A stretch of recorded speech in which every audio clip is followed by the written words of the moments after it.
bem-vindos a mais uma aula sobre as alterações na reforma trabalhista. Hoje iremos abordar as alterações na fase de execução do processo e na fase recursal. Boa aula! Hoje, a primeira alteração que vamos falar é sobre a fase de execução do processo trabalhista. Antes da reforma, a execução do processo era promovida de ofício pelo juiz, ou seja, após o trânsito em julgado do processo, o juiz, de ofício, iniciava a fase de execução. Agora, com a alteração do artigo 878 da CLT, a execução terá que ser iniciada a pedido das partes. O juiz só irá promovê-la de ofício se a parte não tiver assistida por advogado. Vamos ver na tela essa alteração. Artigo 878. A execução será promovida pelas partes, permitida a execução de ofício pelo juiz ou pelo presidente do tribunal, apenas nos casos em que as partes não estiverem representadas por advogado. Outra alteração, ainda na fase de execução, é sobre a impugnação fundamentada. A sentença proferida pelo juiz, em regra, é ilíquida, ou seja, o juiz concede os direitos ao reclamante, mas não se sabe exatamente o valor a ser pago pela empresa. Por exemplo, o juiz condena a empresa ao pagamento de horas extras, mas a sentença não traz o exato valor a ser pago. Para se chegar a esse valor, é preciso tornar a sentença líquida, e isso é feito através da apresentação pelas partes dos cálculos de liquidação. Cada parte pega a sentença proferida pelo juiz e apresenta os valores correspondentes a cada item. O juiz pode escolher um deles como certo, ou se as contas forem muito complexas ou os valores apresentados forem muito diferentes, o juiz nomeia um perito de sua confiança para apresentar esses cálculos. Escolhido pelo juiz o cálculo correto, a parte terá agora o prazo de 8 dias para apresentar sua impugnação e deverá demonstrar a sua discordância sob pena de preclusão. Antes da reforma, o prazo para essa impugnação era de 10 dias. Olhem aqui na tela essa alteração. Elaborada a conta e tornada líquida, o juízo deverá abrir às partes prazo comum de 8 dias para impugnação fundamentada, com a indicação dos itens e valores objeto da discordância sob pena de preclusão.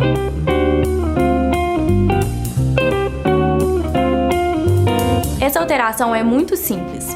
A reforma trabalhista incluiu a possibilidade do devedor garantir a execução através da apresentação de seguro-garantia.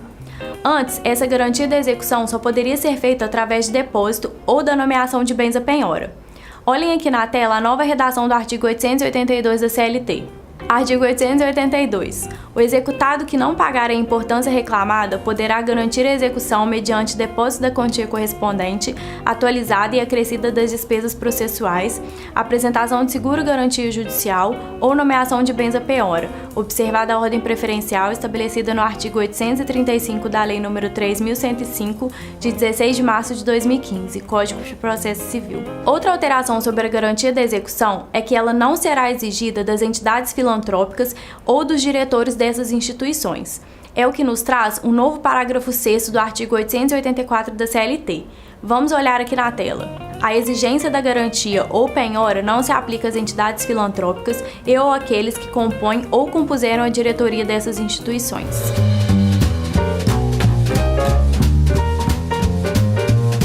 A reforma trouxe a possibilidade de inclusão do nome do devedor nos cadastros de proteção de crédito, nos cartórios de protesto e no Banco Nacional de Devedores Trabalhistas. Essa restrição só será efetivada se depois da citação o devedor não garantir a execução no prazo de 45 dias.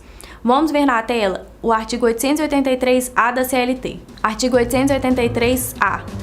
A decisão judicial transitada em julgado somente poderá ser levada a protesto, gerar inscrição do nome do executado em órgãos de proteção ao crédito ou no Banco Nacional de Devedores Trabalhistas, nos termos da lei, depois de transcorrido o prazo de 45 dias a contar da citação do executado, se não houver garantia do juízo.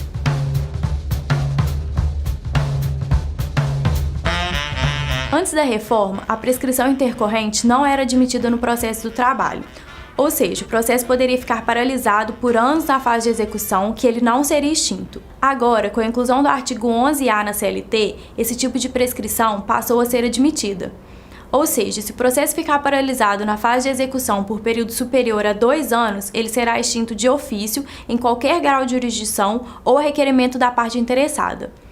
A prescrição intercorrente começará a contar a partir do primeiro ato que o exequente deixar de cumprir na execução. Vamos ver aqui na tela a redação do artigo e seus parágrafos. Artigo 11-A. Ocorre a prescrição intercorrente no processo do trabalho no prazo de 2 anos. Parágrafo 1º. A fluência do prazo prescricional intercorrente inicia-se quando o exequente deixa de cumprir determinação judicial no curso da execução. Parágrafo 2º. A declaração da prescrição intercorrente pode ser requerida ou declarada de ofício em qualquer grau de jurisdição. Com a inclusão do artigo 11A e a admissão da prescrição intercorrente no processo do trabalho, possivelmente haverá a revogação da súmula 114 do TST, já que essa súmula trazia a inaplicabilidade desse tipo de prescrição na Justiça do Trabalho. Súmula 114 do TST, prescrição intercorrente. É inaplicável na Justiça do Trabalho a prescrição intercorrente. Continue assistindo, a segunda parte dessa aula já está disponível. Clique aqui e assista.